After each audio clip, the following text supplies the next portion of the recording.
Bonjour tout le monde. Aujourd'hui, je vous amène découvrir un bien dans le village de Saint-Cyrgue. C'est un petit village qui est sur la rive gauche de l'Allier, juste en face de Lavouchillac, qui est classé parmi les plus beaux villages de France. C'est un très joli bien. Je vous amène, on va découvrir ça ensemble. Cette maison, il s'agit d'une ancienne ferme, très probablement de la fin du 19e siècle, en plein cœur du village de Saint-Cyr, encore une fois, juste en face de la voûte Chillac. Cette maison, il y a des dépendances sur l'arrière que nous verrons ensuite, et surtout une très jolie cour sur l'avant, une cour entièrement close, avec ici un appentis, une tropézienne qui a été créée au-dessus d'anciennes loges à cochons, qui permet de surplomber un petit peu cette cour et d'offrir un petit coin très agréable au calme. Cette cour, elle est très verte, très fleurie en été. Là, on est au tout début du printemps, donc c'est vrai que c'est pas encore très représentatif. C'est quand même beaucoup plus joli quand la vigne est en feuilles et que tous les arbres sont en fleurs. La partie habitation principale, elle est tournée est-ouest. On entre par la cuisine, donc qui est assez vaste, hein, avec un poêle à bois. La cuisine, elle, reste entièrement équipée telle qu'elle. Il y a derrière une petite arrière-cuisine également, un petit coin cellier qui sert donc d'arrière-cuisine. Sur le séjour, hein, donc cette partie-là, on a un petit peu plus de 50 mètres carrés au sol. Elle a été aménagée, cette pièce, dans l'ancienne étable.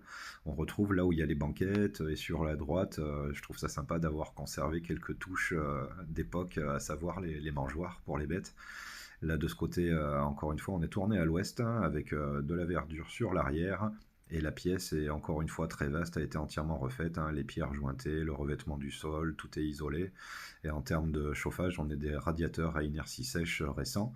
Et ici, le coin télé, avec une porte vitrée là, qui amène de la lumière supplémentaire, hein, et qui donne directement dans le garage. Je vous laisse apprécier un petit peu cette pièce avant de voir la suite.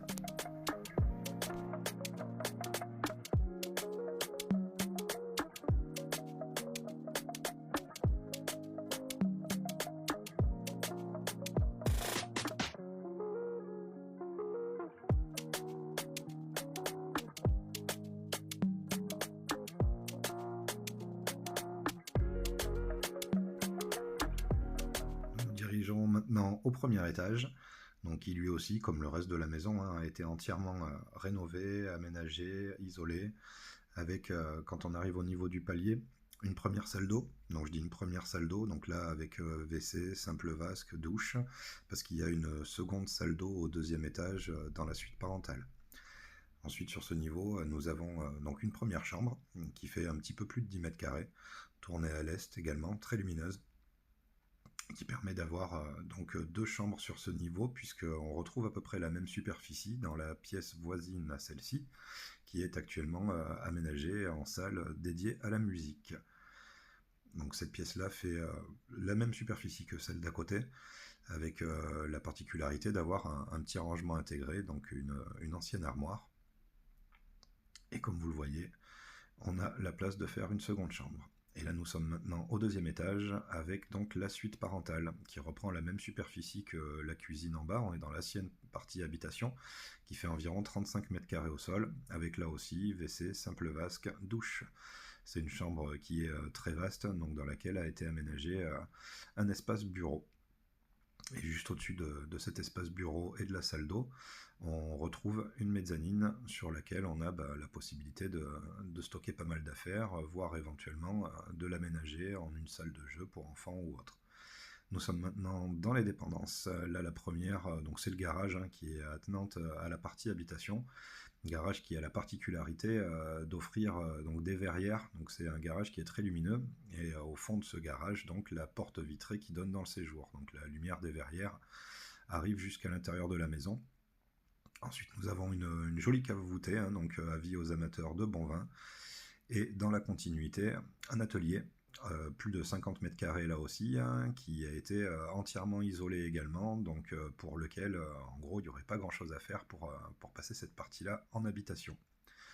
Là, nous nous retrouvons à l'extérieur depuis la rue, où l'on voit donc les dépendances de cette maison, avec l'atelier en rez-de-chaussée et la porte au-dessus qui permet d'accéder à une grange. Bon, elle est juste immense, hein, il y a plus de 150 mètres carrés.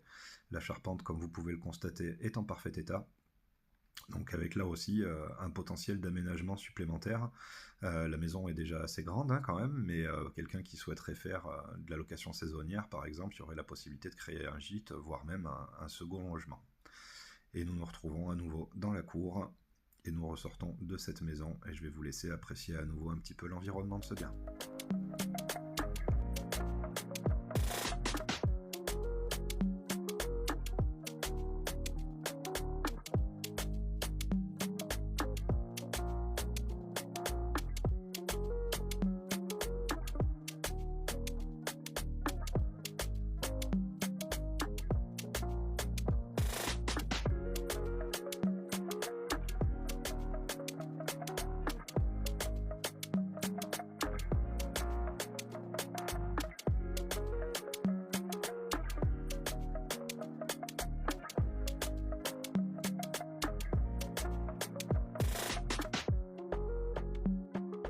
Voilà, j'espère que cette visite et ce bien vous ont plu. Si vous avez des questions à son sujet, écoutez, n'hésitez pas à faire appel à moi. Voici mes coordonnées. À bientôt.